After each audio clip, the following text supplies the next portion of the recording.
आज की सबसे बड़ी खबर यानी हसन नसरल्ला हिजबुल्लाह के चीफ कमांडर की मौत पर आज हल्ला बोल। आखिरकार हिजबुल्लाह ने यह भी मान लिया कि उसका चीफ हसन नसरल्ला मारा गया। इजराइल ने बीती शाम बेरूत पर 80 टन यानी 80,000 किलो बारूद गिराया था, जिसमें हसन नसरल्लाह समेत हिजबुल्लाह के कई टॉप कमांडर ढेर हो गए। हसन नसरल्लाह की मौत की खबर से लेबनान से लेकर ईरान तक में हड़कंप है। ईरान के सुप्रीम लीडर अयातोल्ला अली खamenei ने कहा है कि हसन नसरल्लाह की मौत से हिजबुल्लाह खत्म नहीं होगा।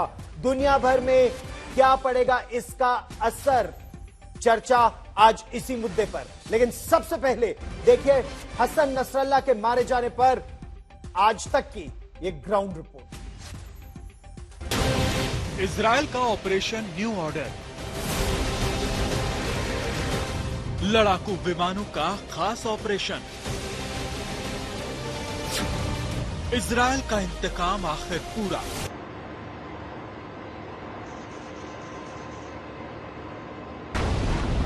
इजरायली वायुसेना के लड़ाकू विमान जब बेरूत के पास दहियाह में बम बरसा रहे थे तो किसी को पता नहीं था कि इस ऑपरेशन का नाम ऑपरेशन न्यू ऑर्डर है और इसके निशाने पर सबसे खतरनाक आतंकी संगठन हिजबुल्लाह का चीफ हसन नसरल्लाह है। और फिर 24 घंटे के बाद इजराइल की सेना ने आखिर ऐलान कर दिया कि नसरल्लाह मारा जा चुका है। और जब ऑपरेशन न्यू ऑर्डर चल रहा था तब इजरायली वायुसेना के सारे सीनियर कमांडर इस पर नजर बनाए हुए थे। सटीक खबर मिली थी कि दहियाह इलाके में एक रिहायशी इलाके में इमारत के नीचे बने हिजबुल्लाह के सेंट्रल हेडक्वार्टर में हसन नसरल्लाह मौजूद है। इसके बाद इजराइल के लड़ाकू विमानों ने तुरंत उड़ान भरी। हिजबुल्लाह के इस अंडरग्राउंड हेडक्वार्टर को निशाना बनाया गया और कम से कम 6 इमारतें उड़ा दी गईं, जिनमें से एक के नीचे नसरल्लाह मौजूद था।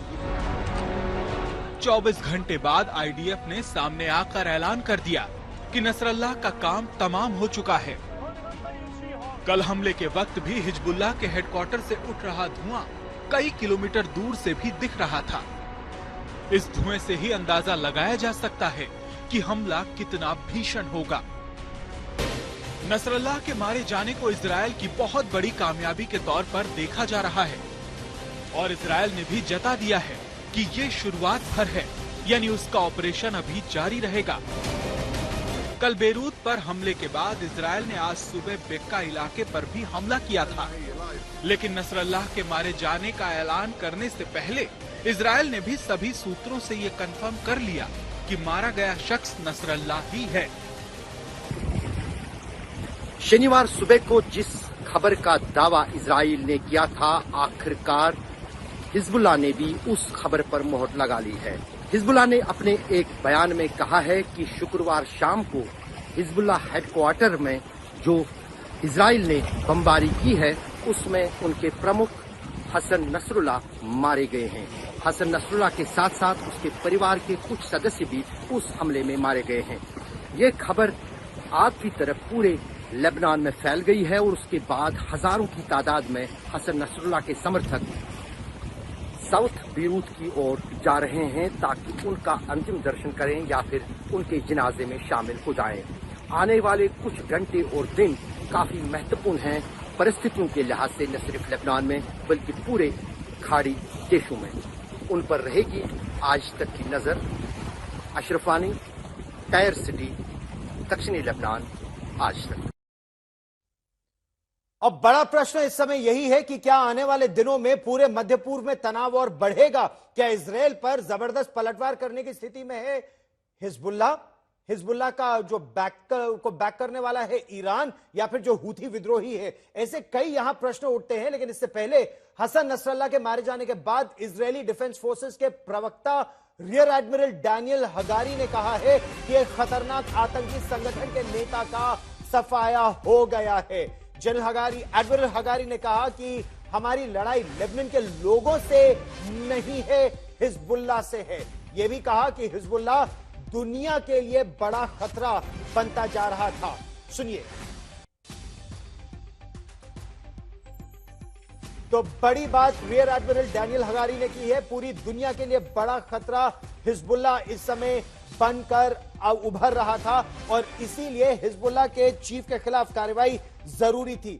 इजराइल लगातार यह बात कह रहा है कि 7 अक्टूबर को जो इजराइल पर हमला हमास ने किया था, इजराइल की पूरी कोशिश अपने बंधकों को वापस छुड़ाना था और हमास के खिलाफ ऑपरेशन करना था, लेकिन हिजबुल्लाह ने उस पर आक्रमण किया और उसका अब इजराइल ने बदला लिया है। लेकिन इस समय कितनी बड़ी शक्ति है हिजबुल्लाह, आपको सीधे लिए चलते हैं बेरूत से हमारे साथ, और बेरूत से भी कुछ दूर दक्षिण लेबनान में टायर के इलाके में, जो बिल्कुल गोला बारूद के बीच का इलाका है, वहां पर इस समय आज तक संवाददाता अशरफ वानी मौजूद है। इकलौते भारतीय संवाददाता है, ग्राउंड जीरो से रिपोर्टिंग कर रहे इस समय। अशरफ, जमीनी स्थिति क्या है? अब तो हिजबुल्लाह ने मान लिया हसन नसरल्लाह मारा गया, इसके बाद कितनी शक्ति बची है हिजबुल्लाह की?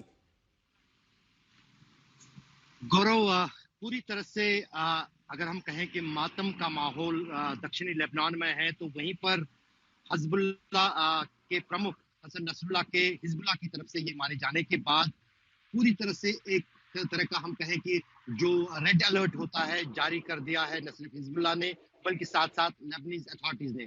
लेबनीज अथॉरिटीज का उतना चलता नहीं है लेबनान में जितना हिजबुल्लाह का चलता है। हमने देखा कि जो ही ये खबर हिजबुल्लाह ने पुष्टि की इसकी कि हसन नसरुल्लाह मारे गए हैं, तनाव चारों तरफ दिख रहा था। कई सारे लोग और हिजबुल्लाह के कमांडर अब सबसे पहले जो है हसन नसरुल्लाह के जनाजे और कफन दफन के प्रक्रिया में जुट जाएंगे। हजारों के तादाद में लोग यहाँ पर जुटने की उम्मीद जताई जा रही है, न सिर्फ लेबनान से बल्कि सीरिया, इराक और ईरान से भी। तो जाहिर है कि तनाव भरा माहौल है। जहां तक बदले की बात है, इसमें कुछ देर ईरान भी और हिजबुल्लाह भी ले सकता है, क्योंकि आमतौर से देखा गया है कि जो हिजबुल्लाह की तरफ से किया जाता है बार बार, जब उनके कमांडर भी मारे गए, जब बाकी सारे लोग मारे गए हैं, वो इस मारे जाने को अपने लिहाज से सेलिब्रेट करते हैं, एक और कहीं ना कहीं बड़ी उपलब्धि मानते हैं। वो सभी कमांडरों के साथ साथ हसन नसरुल्लाह के मारे जाने को भी जो है हिजबुल्लाह ने एक शहादत माना है। और जो उस पिछले 7 अक्टूबर से ऑपरेशन फ्लड अक्सा के नाम से शुरू किया था ईरान और ईरान के प्रॉक्सीज ने इजराइल के खिलाफ युद्ध, उसमें हर एक मारे जाने वाले लड़ाकू या कमांडर को martyr on the path of Jerusalem कहा जाता है। तो आप इन शब्दों से ही समझ सकते हैं कि हिजबुल्लाह, ईरान, हमास और हुतीज का निशाना क्या है। उनका ये जो ऑपरेशन फ्लड अक्सा है वो जेरूसलम को फतह करने की है। क्या वो जेरूसलम को फतह करने में कामयाब होते हैं, वो आने वाला वक्त ही बताएगा। लेकिन हिजबुल्लाह और ईरान दोनों उनके साथ साथ हुतीज भी और हमास भी जो है हसन नसरुल्लाह के मौत का बदला इजराइल से जरूर ले लेगा। बड़ी बात आप कह रहे हैं, बड़ी बात आप कह रहे हैं अपने लोगों को नागरिक अब हसन नसरुल्लाह की मौत का बदला ईरान, हूथी विद्रोही, शिया रिबेल्स जो है, शिया संगठन जो है, चाहे वो इराक में हो चाहे वो सीरिया में हो, ये सब मिलकर एक आर्क ऑफ फायर जिसे कहा जाता है ईरान के नेतृत्व में, अब वो इजराइल को निशाना बनाएंगे। लेकिन कितना बड़ा है ये खतरा? सबसे पहले जनरल शुक्ला, मैं आप ही से समझना चाहूंगा, कितनी बड़ी क्षति, कितना बड़ा नुकसान ये हिजबुल्लाह के लिए, उसके टॉप लीडर्स मारे गए हैं, उसके बड़ी संख्या में मिसाइलें और रॉकेट ध्वस्त हो गए हैं। क्या पलटवार करने की स्थिति में है इस समय हिजबुल्लाह? देखिए गौरव, ये जो टारगेटेड असैसिनेशंस या लक्षित हत्याएं का जो कला है, ट्रेड क्राफ्ट, इसमें हमको पता है कि 2 राष्ट्र जो हैं जो सबसे निपुण हैं वो हैं इजराइल और यूएसए। यूएसए ने भी जो सीख ली है इजराइल से ही ली है, और अब इन दोनों के बीच में गहरा तालमेल है। बट जिस बात को मैं जिस पे जोर डालना चाहूंगा वो ये है कि 1992 में जो नसरुल्लाह के जो पूर्ववर्ती थे, प्रेडेसेसर, 1992 में उनको भी इजरायली एयर स्ट्राइक से उड़ाया गया था। आज 32 साल बाद नसरुल्लाह को भी एक इजरायली एयर स्ट्राइक के जरिए उनका खात्मा किया गया है। तो निश्चित तौर पे इजराइल के नजरिए से एक बड़ी सफलता है। It's a big victory for Israel.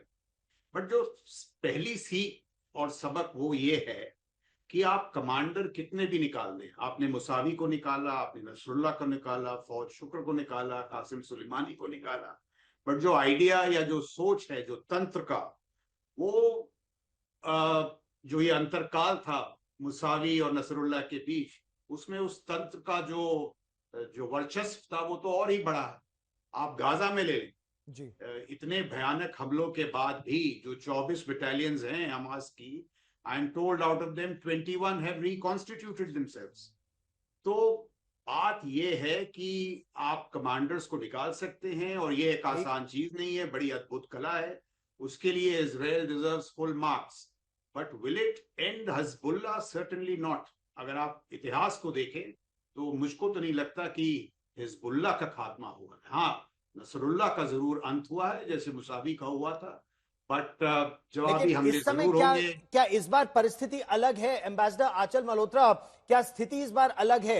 Hassan Nasrallah को मारा, इसके अलावा इब्राहिम मोहम्मद कबीसी को मारा जो head of missile and rocket unit है, Ibrahim Aqil head of operations, Fuad Shukr highest military commander, Ali Karaki commander of southern force, Wissam Tawil head of Radwan force, Abu Hussein Samir head of training unit, Mohammed Hussein Surur head of aerial command. मेरे पास एक सूची है करीब 15 कमांडरों की, और जो pager attack हुए उसमें करीब 500 से 700 और टैक्टिकल लेवल कमांडर्स मारे गए। ऐसी परिस्थिति में हिजबुल्लाह क्या करेगा, या फिर यह पूछा जाए ईरान क्या करेगा? यह सबसे बड़ा प्रश्न इस समय होना चाहिए एम्बेसडर मल्होत्रा। गौरव, बिल्कुल आपने एक सवाल उठाया परिस्थिति के बारे में, और आपने खुद ही जवाब दिया कि एक जो हिजबुल्लाह के कमांडर अभी मारे गए हैं, ये इकलौते नहीं है। इससे पहले जनरल साहब ने भी इसका जिक्र किया, कम से कम 2 डजन तो हैं समय समय पे मारे गए हैं, लेकिन ये समस्या वहीं की वहीं बनी हुई है। ये तो एक पॉइंट है जो मैं कहना चाहता था। दूसरा ये है कि आप देख रहे हैं 7 अक्टूबर से, ये इशू तो बहुत पुराना है, लेकिन इसका जो लेटेस्ट एपिसोड है 7 अक्टूबर से शुरू हुआ है, इसमें वार पलटवार चल रहा है। लार्जर इशू ये है कि ये खत्म कहाँ होगा, और इजराइल की जो आप आज की तारीख में अप्रोच है, या यूएनजीए में इनके नेतन्याहू का अगर आप स्टेटमेंट देखें जो कल उन्होंने बोला वहां पे, जी इससे क्लियर है कि वो रुकने वाले नहीं है। उन्होंने मन बना लिया है कि इस समय ईरान के 3 प्रॉक्सीज जो एंटी इजराइल है, हमास, हिजबुल्लाह और हुती, ट्रिपल एच, जब तक इनको ये एलिमिनेट नहीं कर नहीं लेंगे, ये रुकेंगे नहीं। अब अमेरिका इसमें ड्यूअल रोल, कोई इसमें डुप्लिसिटी है उनके रोल में या नहीं, हकीकत ये है कि ये तीनों टेरर ऑर्गेनाइजेशन है। पूरे इंटरनेशनल कम्युनिटी में किसी को भी परोक्ष रूप से इनके साथ सिंपैथी ना हो सकती है, ना है, अगर है भी तो उसे जताने से परहेज करेंगे। तो ये लड़ाई ईरान और इजराइल के बीच में जब तक प्रॉक्सीज को एलिमिनेट करते रहेंगे, इसका दायरा एक कंपैरेटिवली रिलेटिवली सीमित रहेगा।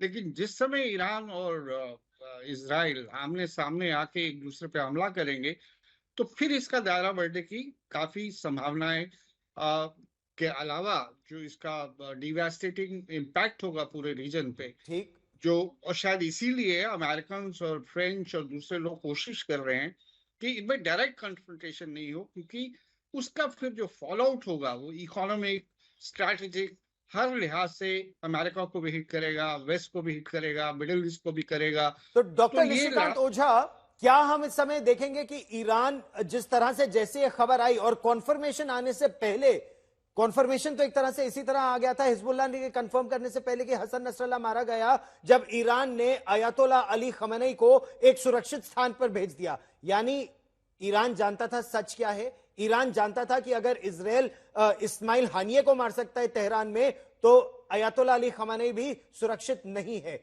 ईरान की क्या भूमिका रहेगी आपकी दृष्टि में डॉक्टर ओझा?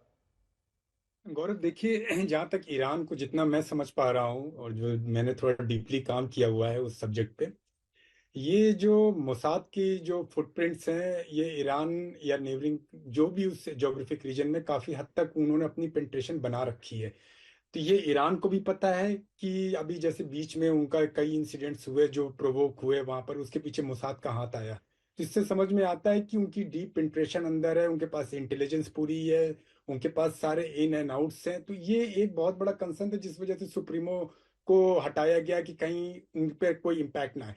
जहां तक ईरान के पोटेंशियल रिस्पॉन्स की हम बात करते हैं, ईरान हिजबुल्ला बेसिकली हिजबुल्ला का प्राइमरी स्पॉन्सर रहा है जी। And would like to say that it's a key asset in the axis of, जो जैसे बताया उन्होंने एम्बेसडर ने, कि एक्सेस ऑफ रेजिस्टेंस है अगेंस्ट इजराइल एंड यूएस। तो assassination of the figure like Nasrallah, ये ईरान के लिए डायरेक्ट इन्वॉल्वमेंट तो नहीं करेंगे। ईरान इसमें डायरेक्टली अभी नहीं आएगा क्योंकि जो नए प्रेसिडेंट आए हुए हैं उनका वेस्ट की तरफ काफी इंक्लिनेशन है जी। और वो जो पुराने थे। तो ये आप अगर कैलकुलेशन देखें तो अभी ईरान आप डायरेक्टली बड़ी बात कह रहे हैं कि जो नए राष्ट्रपति हैं पिज़ेशकिन इस समय ईरान के, वो पश्चिमी देशों के साथ अपने संबंध सुधारना चाहते हैं और इसीलिए संभवतः वो सीधे तौर पर इसमें इन्वॉल्व ना हो, लेकिन हूथी विद्रोहियों को लंबी दूरी तक मार करने वाली मिसाइलें मुहैया करा रहा है ईरान इस समय। और बेनी बेंजामिन जी, मैं एक मिनट बेनी बेंजामिन को भी इस कॉन्वर्सेशन में, इस बातचीत में ले आऊं क्योंकि आप इजराइल में हैं, आप आईडीएफ के साथ काम कर चुके हैं। क्या इजराइल पर एक बहुत बड़ा पलटवार इस समय हो सकता है? जो हूथी विद्रोही, हिजबुल्ला, जो जितने और वो ट्रिपल एच के जितने भी कॉन्स्टिट्यूएंट्स हैं, सीरिया से हो, इराक से हो, सारे शिया रिबेल फोर्सेस आपको अभी टारगेट करेंगे? हो सकता है। हम लोग सब रेडी है इधर, और आपको मालूम है जो हमारे डेविड डोम्स, जो कुछ डोम्स है वो प्रोटेक्ट कर रहे हैं हम लोग को।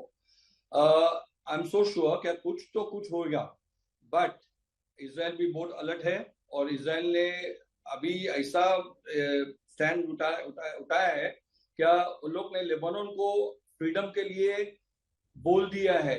अभी लेबनान के हाथ में है, लेबनान बोलेगे चलो अभी ये हिजबुल्लाह इधर से निकल जाएगा और दूसरे दिन दूसरा चीज कुछ चालू होएगा उधर, तो I think Lebanon can come to 1970s।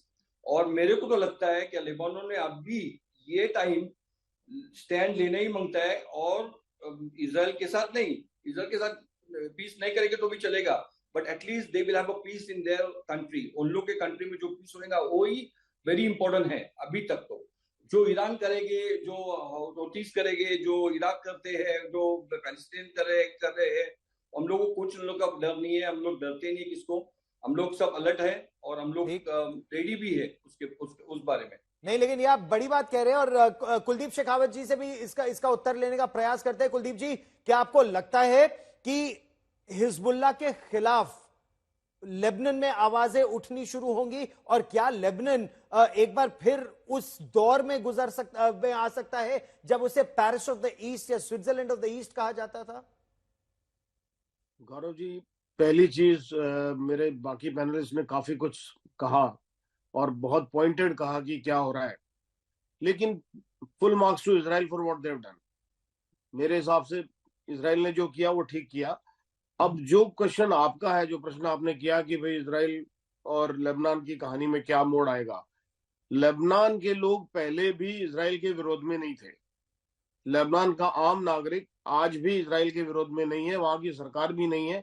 Hezbollah आ बैल मुझे मार वाली कहानी कर रहा है और वही किया उन्होंने, और आज तक कहां वर्ल्ड में वॉर ने कुछ सही किया है? जी। जहां भी युद्ध हुआ है, जहां भी वॉर हुई है, जहां पर भी, वहां पर ह्यूमन लाइफ्स गई हैं, आम आदमी मरा है, परेशानी हुई है, सरकारें बर्बाद हुई है, देश बर्बाद हुए हैं, बहुत सारे एग्जाम्पल है। मेरे ख्याल में पहली चीज तो जो ये हिजबुल्लाह है या हमास है या हुती है, इनको बैठ के सोचना चाहिए कि वो गलत कर रहे हैं, और अगर ईरान उन्हें सपोर्ट कर रहा है तो वो भी बहुत गलत कर रहा है। इस तरह से सॉल्यूशन नहीं होंगे, कभी भी नहीं होंगे, और वर्ल्ड में हुए भी नहीं है। वर्ल्ड वॉरें हुई, आखिर में टेबल पर सब बैठे, इस बार भी यही होगा, अंत में सबको टेबल पर बैठना पड़ेगा। मेरा मानना है अंत से पहले कितने लोगों की जानें और जा सकती हैं, ये सबसे बड़ा सवाल। क्योंकि आप बिल्कुल सही कह रहे हैं कि शांति होनी चाहिए और युद्ध से कोई सोल्यूशन नहीं निकलता, फिर भी इस समय दुनिया में कई युद्ध चल रहे हैं, चाहे वो रशिया और यूक्रेन के बीच हो या यहां पर मध्य पूर्व में हो। लेकिन जनरल शुक्ला, आपकी दृष्टि में इजराइल ने एयर अटैक जबरदस्त किए, पूरी टॉप लीडरशिप को मार दिया, काफी हद तक हथियार, गोला बारूद हिजबुल्लाह का खत्म कर दिया, लेकिन इजराइल ने यह भी कहा जो उनकी 7th ब्रिगेड है वो लेबनान में घुसने को पूरी तरह से तैयार है। 2 रिजर्व ब्रिगेड्स भी एक्टिवेट कर दी गई हैं। आपकी दृष्टि में इस ऑपरेशन के बाद, हसन नसरल्लाह के मारे जाने के बाद, क्या इजराइल अपनी ग्राउंड फोर्सेस भेजेगा ताकि लिटनी रिवर के उस पार तक भेज दिया जाए हिजबुल्लाह को, या फिर ऐसा करना इस समय गलती होगी? मेरा जो आकलन है, जो आप कह रहे हैं, अभी द नेक्स्ट ये जो ऑपरेशन न्यू ऑर्डर था, इसके 3 मूल उद्देश्य थे। एक तो लीडरशिप का खात्मा, और उसमें उनको बड़ी सफलता मिली है, जो मोबाइल कॉन्टैक्ट्स के जरिए फौज शुक्र को मारा गया। और भी देखिए प्लान कितना बढ़िया था। 2022 से वो पेजर्स का जो सप्लाई चेन वगैरह था उन पर उन्होंने कब्जा किया और नसरुल्लाह को एक्चुअली जाल में फंसाया। जब वो लीडरशिप को मोबाइल कॉन्टैक्ट के जरिए टारगेट किया, नसरुल्लाह साहब ने कहा सारे मोबाइल बक्से में डाल दो, बंद कर दो। और उन्होंने सोचा उनके पास एक नया जरिया है, पेजर्स वाला, और पेजर्स में इजराइल इंतजार कर रहे थे। तो पेजर्स हुआ, और फिर जब उनके सारे जो कम्युनिकेशंस के साधन है जब बंद हुए, जब ये फिजिकल मीटिंग्स हुई, देखिए क्या उन्होंने निकाला पूरी लीडरशिप को। तो हमें मानना पड़ेगा कि ये जो कला है टारगेटेड असैसिनेशंस की, ये बड़ी गहरी है। और ये सिर्फ मुसाद की बात नहीं है, ये अमन है, वो बिन शेट है, और इनके जो 8200 9300 यूनिट्स हैं, एक बहुत ही गहरी क्षमता है। बट आगे क्या होगा, मैं आपसे पूरी तरह से सहमत हूं। मेरा आकलन ये है कि अब जमीनी हमला होगा। इजराइल की कोशिश होगी कि ये जो 50-60 किलोमीटर का दायरा है लिटनी रिवर तक, वहां से हिजबुल्लाह को खदेड़ा जाए। बट इसी में मुश्किलात हो सकती है। अगर आप 2006 में देखें, when Israel launched a ground invasion, it got a bloody nose. सही बात है। क्या हिजबुल्लाह में अभी ये क्षमता है कि वो इजराइल को इतना नुकसान पहुंचा सके? क्योंकि टारगेटेड असैसिनेशंस, ये जो गैर संपर्कीय लड़ाई है, इसमें तो इजराइल को कोई छू नहीं सकता। But it wait comes to ground invasion 2006 में इजराइल को मुंह की कहानी पड़ी थी। आपने बिल्कुल सही कहा, लेकिन इजराइल की लगातार कोशिश यही है कि लिटनी नदी के उस पार कर दिया जाए हिजबुल्लाह को, एक बफर जोन क्रिएट कर दिया जाए। लेकिन हिजबुल्लाह का क्या कहना है, या लेबनान के लोगों का क्या कहना है? उनका यह कहना है कि इजराइल पानी पर अपना कंट्रोल करना चाहता है, और एम्बेसडर अचल मल्होत्रा से उस पर भी रिएक्शन लेंगे। लेकिन उससे पहले एक और बड़ी बात जो इस समय आ रही है, एक और बड़ी खबर इस समय जो आ रही है, इजराइल ने औपचारिक बयान देकर अब कह दिया है कि उनकी लड़ाई लेबनान के लोगों के साथ नहीं है, उनकी लड़ाई केवल हिजबुल्लाह के साथ है। और वो चाहते हैं कि हिजबुल्लाह को नेस्त नाबूद किया जाए ताकि वो उत्तरी इजराइल में लोगों को निशाना न बना सके। क्या कहना है रियर एडमिरल डैनियल हगारी का? चलिए हम आपको वो जल्दी से सुनवा देते हैं। तो कोई लड़ाई आवाम के साथ नहीं है लेबनान की, यह कहना है इजराइल की सेना के प्रवक्ता का, वो भी हसन नसरल्लाह के मारे जाने के 24 घंटे बाद। लेकिन एक चीज और ध्यान में रखिए, 700 लोग लेबनान में मारे जा चुके हैं इन ऑपरेशंस में। और मेरे सहयोगी अशरफ वानी एक बार फिर हमारे साथ जुड़ रहे हैं। अशरफ, टायर के इलाके में है ये, दक्षिण लेबनान का वो इलाका है जहां भारी बमबारी हो रही थी अब से थोड़ी देर पहले इजराइल की तरफ से। इस समय स्थिति क्या है, बेरूत की स्थिति इस समय क्या है, और किस तरह से हसन नसरल्लाह को अंतिम विदाई देने की प्लानिंग चल रही है? क्योंकि कई बार यह होता है कि जब जनाजा निकलता है उसमें नई खेप तैयार की जाती है, कार्डर की, फाइटर की, लड़ाकों की। क्या इजराइल, क्या हम यहां पर भी लेबनान में यह होता देखेंगे अशरफ?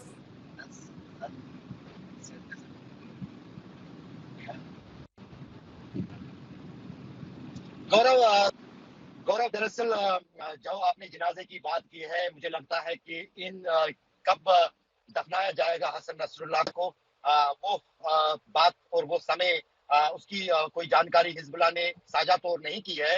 लेकिन जहां शिया मुसलमानों की बात है, कुछ समय इसमें लेते हैं, 1 दिन भी ले सकते हैं, 2 दिन भी ले सकते हैं, वो आने वाले कुछ घंटों में पता चलेगा। और फिलहाल उस समय तक हिजबुल्लाह की तरफ से ना ही कोई कार्रवाई की जाएगी इजराइल के खिलाफ।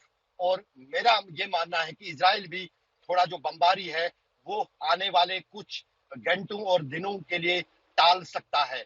जब तक हिजबुल्लाह की तरफ से बदले की कार्रवाई नहीं होती है, तब तक इजराइल जो है अपने ऑपरेशंस को रोक सकता है, ये मेरा अनुभव कहता है। बाकी इजराइल तो किसी की सुनता नहीं है, किसी की मानता नहीं है, उसके प्लान्स क्या होते हैं वो किसी को पता नहीं है। लेकिन हसन नसरुल्लाह का मारा जाना इजराइल के लिए और इजराइल की जनता के लिए और इजरायली सेना के लिए एक बहुत बड़ी उपलब्धि है। कम से कम जो विरोध पिछले 11 महीने से इजराइल और नेतन्याहू झेल रहा था, उसमें कुछ हो सकता है कुछ रिलीफ इजराइल की सरकार और इजरायली सेना को मिले।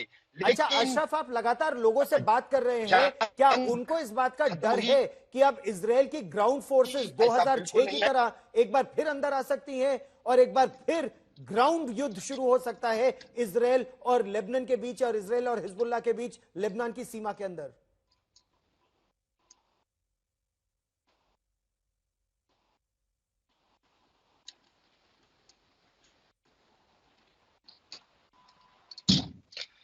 बिल्कुल बिल्कुल बिल्कुल गौरव, आपने सही कहा। उसकी तैयारी भी इजराइल ने की है। इजराइल जो भी स्ट्रेटजी कई महीने पहले उस प्लान को चाक करता है, से कई सारी गाड़ियां और फौज इजरायली जो है वो दक्षिणी लेबनान की सीमा पर आई है। उससे लगता है कि उस ग्राउंड इन्वेजन की तैयारी जो ऑलरेडी जो है की है, लेकिन ग्राउंड इन्वेजन इजरायली सेना के लिए उतना आसान लेबनान में नहीं होगा जितना आसान उनके लिए गाजा में जाना और गाजा में घुसना था।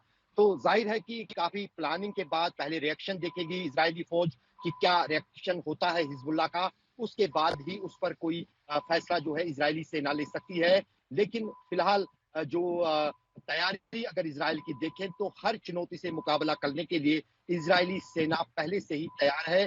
अभी फिलहाल जो आपने अभी इजरायली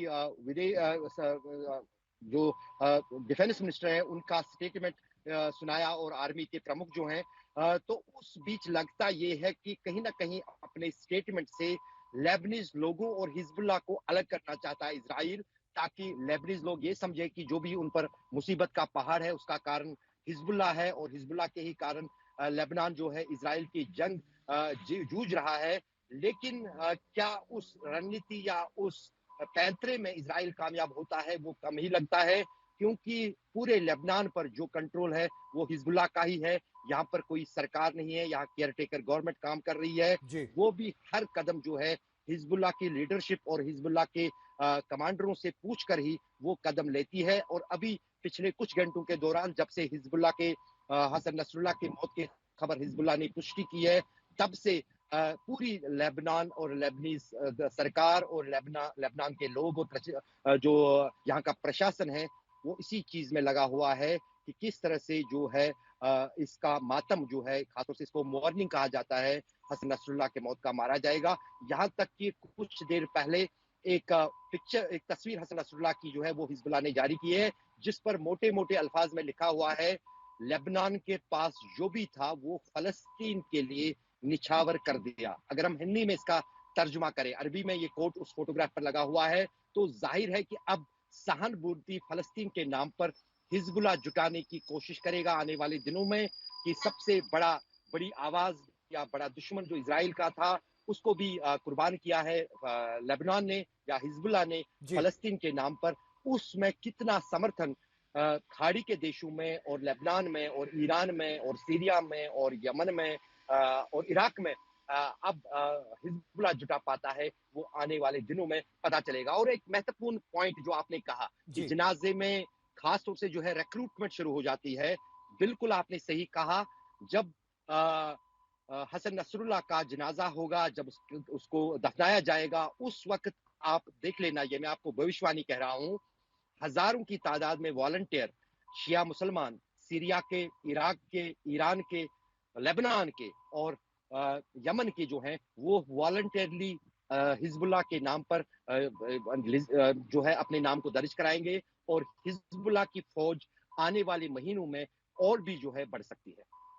डॉक्टर ओझा रहिए आप मेरे साथ अशरफ, क्योंकि आपसे इस पर और चर्चा मैं जारी रखूंगा। डॉक्टर ओझा, क्या इसका खतरा अभी है जिस समय जनाजा निकलेगा हसन नसरल्लाह का, लाखों की तादाद में लोग इकट्ठा होंगे और लड़ाकों की एक नई खेप तैयार हो जाएगी? जलील शुक्ला हमें बता सकते हैं कि जम्मू कश्मीर में हमने कई बार देखा था और इसीलिए जम्मू कश्मीर में एक निर्णय किया गया कि अगर कोई आतंकी मारा जाता है तो उसका जनाजा नहीं निकाला जाएगा। लेकिन डॉक्टर ओझा, एक नई खेप लड़ाकों की तैयार हो जाएगी अब लेबनान में। गौरव देखिए, ये ज्योग्राफिक रीजन और कंट्री टू कंट्री और किस लोकेशन पे ये इंसिडेंट हो रहा है उसकी आप बात, जम्मू कश्मीर में अगर हम बात करते हैं तो वहाँ के इंटेलिजेंस में हमने पहले भी दिया था कि जब वहाँ पर जनाजा उठता है तो वहाँ से एक दो या नए यंगस्टर या कोई लड़का वहाँ पर ऑलरेडी बाय डिफॉल्ट रिक्रूट हो जाता है, वो वापस आता ही नहीं है वहाँ पर। लेकिन जहाँ तक अगर हम हिजबुल्लाह की बात करते हैं, ये बड़ा, अगर आप इसकी डीप डाइसेशन में जाएंगे, ये ऑर्गेनाइजेशन जो है very well establish with command structure था। इसमें पॉलिटिकल विंग भी था, इसमें फाइनेंस भी था, इसमें टेक्नोलॉजी भी था। तो इसमें मुझे नहीं लग रहा है कि कोई इस तरह की चीजें आएंगी कि बहुत यू एंड क्राई रहेगा। ये ऑर्गेनाइजेशन बड़ा सेल्फ डिसिप्लिन ऑर्गेनाइजेशन की तरह से काम कर रहा था। द एसेसिनेशन जो इनका हुआ नसरुल्लाह का, इसकी वजह से जो मुझे लगता है कि अब रीजनल कॉन्फ्लिक्ट बढ़ेंगे, और जैसे सीरिया है, इराक है, यमन है, अगर इनडायरेक्टली बात करते हैं, अगर सीरिया में कुछ इस तरह से रेबल ग्रुप्स आते हैं तो ऑटोमेटिकली आप टर्की भी आ जाएगा, रशिया भी आ जाएगा। तो इसका बहुत बड़ा स्वरूप आप देख रहे हैं कि उस तरह से ही बढ़ेगा। अगर आप बात इसकी करते हैं कि जैसे ये जो इंसिडेंट हुआ, अगर मेरे से आप एग्जैक्ट प्रैक्टिकल पूछते हैं तो मैं आपको यही बोलूंगा, ये शॉर्ट टर्म सोल्यूशन था। It is likely to worsen the situation in the long run. ये जो लार्ज स्केल किलिंग होती है, अभी आज मैं एक वहां के एक्स मिनिस्टर के साथ मैं अभी बात कर रहा था इजराइल में, वहां की मीडिया उनके ऊपर क्वेश्चंस कर रही है कि आपने प्रिसिशन वॉरफेयर में बात कर रहे हैं, आपको टारगेट को मारना चाहिए, लेकिन आप टारगेट की जगह इतने कैजुअलिटीज हो रही हैं, बच्चे भी मारे जा रहे हैं, वो भी हो रहे हैं। तो उनके जो मिनिस्टर ने सीधे स्टेटमेंट दिया कि जब हम वॉरफेयर करते हैं या प्रिसिशन या टारगेट असैसिनेशन होता है तो कैजुअलिटीज या उसके साथ कोलेटरल डैमेज तो होता ही होता है। That's true also. लेकिन जो मैंने ये देखा, ये जो टॉप लेवल पे असैसिनेशन हो रहा है, I am just giving you my experience, जो टॉप लेवल पे असैसिनेशन हो रहा है, ये दो रीजन से होता है। एक, जब आप ग्राउंड लेवल पे आपको सक्सेस नहीं मिल पाती है तो आप क्या करते हैं, प्रेशर वॉरफेयर को यूज करते हैं, और टॉप लेवल के जो उनको असैसिनेट किया जाता है, जिससे प्रेशर क्रिएट होता है और ऑर्गेनाइजेशन जो है डिसेबल हो जाती है। लेकिन क्या ये ऑर्गेनाइजेशन अब डिसेबल होगा या इसका सपोर्ट बेस बढ़ेगा? एम्बेसडर मल्होत्रा, आपने डॉक्टर ओझा को सुना तो वो कह रहे थे जैसे ईरान है, इराक है, सीरिया है, यमन है, उनका समर्थन तो हिजबुल्लाह के पास था और रहेगा, लेकिन यूनाइटेड अरब एमिरेट्स है, सऊदी अरेबिया है, जॉर्डन है, इजिप्ट है, टर्की है, इन देशों का क्या रुख रहेगा और क्या इस पर निर्भर करेगा कि हिजबुल्लाह की शक्ति कितनी रहती है या ईरान कितना समर्थन कर पाता है? देखिए, मेरा जो अपना गट फीलिंग या मेरा अपना असेसमेंट वो ये कहता है कि जब तक इजराइल का जो ऑफेंसिव है वो टेरर ऑर्गेनाइजेशन, जो टेररिस्ट ऑर्गेनाइजेशन जिन्हें हम कहते हैं हमास, हिजबुल्लाह, हूती है, वहां तक सीमित रहेगा तो इनको सिंपैथी भी रहेगी, सपोर्ट भी रहेगी। हालांकि साथ साथ में क्रिटिसिज्म भी होगा कि ये कोलेटरल डैमेज में जो इनोसेंट लाइफ जा रही है उसको लेके होगा। अक्सर ह्यूमैनिटेरियन असिस्टेंस नहीं प्रोवाइड कर पाते बिकॉज इजराइल नहीं सुनता इंटरनेशनल कम्युनिटी की, यहाँ तक रहेगा। यूएसए वेस्ट का एक ये भी इंटरेस्ट है कि ईरान भी कब तक सपोर्ट करेगा, और जब सपोर्ट, जितना भी सपोर्ट करेगा वो उसका भी ईरान की इकोनॉमी, ईरान की क्षमताओं के ऊपर असर पड़ेगा। इन ए वे ईरान भी कमजोर होगा। ये स्ट्रैटेजी उन्होंने यूक्रेन रशिया कॉन्फ्लिक्ट में भी अपनाई है कि आप रशिया को यूक्रेन के थ्रू प्रॉक्सी बना के आप रशिया को इकोनॉमिकली वीकन करें, डिफेंस। और इस बीच एक और बड़ी खबर आ रही है, बेरूत में ईरान की सेना के डिप्टी कमांडर की भी मौत की खबर है। ईरान के रेवोल्यूशनरी गार्ड कमांड कोर के डिप्टी लीडर की मौत हो गई है। इजरायली बमबारी में ईरान के सैन्य अधिकारी की मौत की भी अब पुष्टि की जा रही है और ईरान ने बदला लेने की धमकी दी है।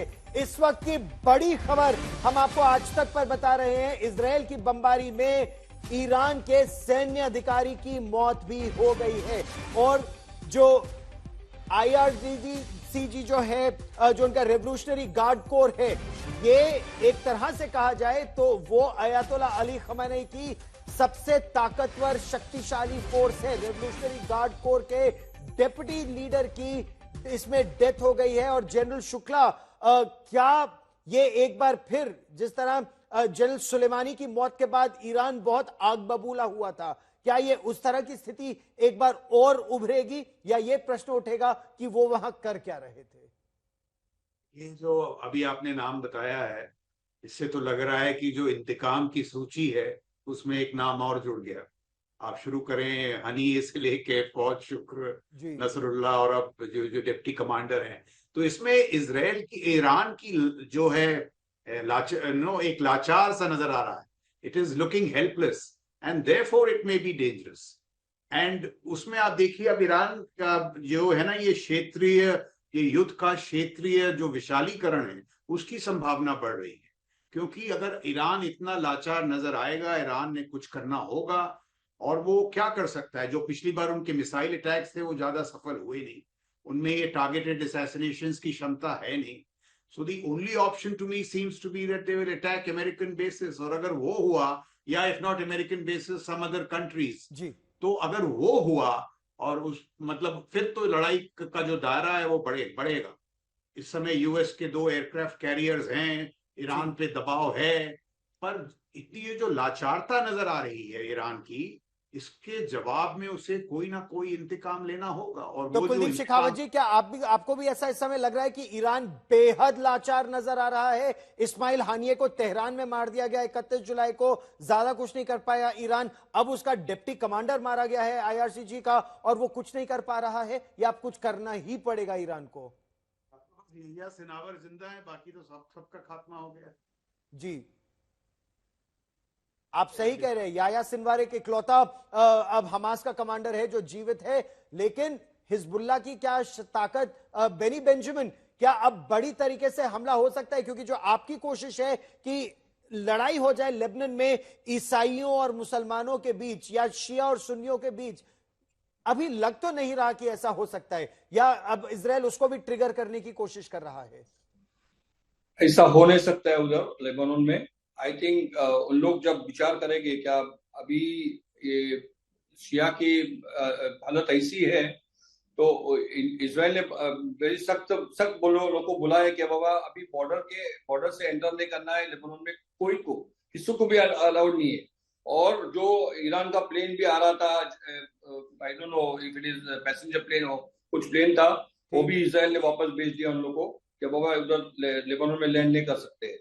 और इतना है कि हम लोग को मालूम है कि जो शिया जो आएंगे साथ में, जब आप बोले थे उनकी जो फ्यूनरल होगी तो वो टाइम थोड़ा गड़बड़ चालू होगा, बट उन लोग नहीं करेंगे, बिकॉज ये मालूम है उनको क्या इजराइल का आंख उनके ऊपर है अभी, और उधर कुछ नहीं होगा। और ईरान के बारे में, ईरान को मालूम है क्या ईरान कर सकती है, थोड़ा बॉम्ब फेंक सकती है, बट इजराइल उनको ये टाइम, तो कल यूएन में भी हमारे प्राइम मिनिस्टर बोले या जो ईरान करेगी वो हम लोग इमीडिएटली उनको आंसर करेगी। ये टाइम बड़ी बात आप कह रहे हैं कि इजराइल अपनी शक्ति के प्रदर्शन से अपने दुश्मनों को नीचा करने की कोशिश कर रहा है, और जिस तरह से उसने ये ऑपरेशन किए कि हिजबुल्लाह की पूरी टॉप लीडरशिप को उसने न्यूट्रलाइज कर दिया, नहीं इजराइल कर दिया। इजराइल ने किसको नीचे दिखाने की ये की ही नहीं, बिल्कुल। हम लोग 11 महीना उनसे बॉम्बिंग कर रहे, उन लोग बॉम्बिंग कर रहे हैं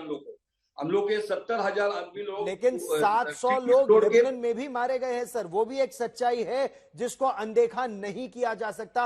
आप सब आज तक पर मेरे साथ जुड़े, बहुत बहुत धन्यवाद। पूरे मध्य पूर्व के क्षेत्र में तनाव लगातार बढ़ता जा रहा है और इस बड़ी खबर पर रहेगी नजर।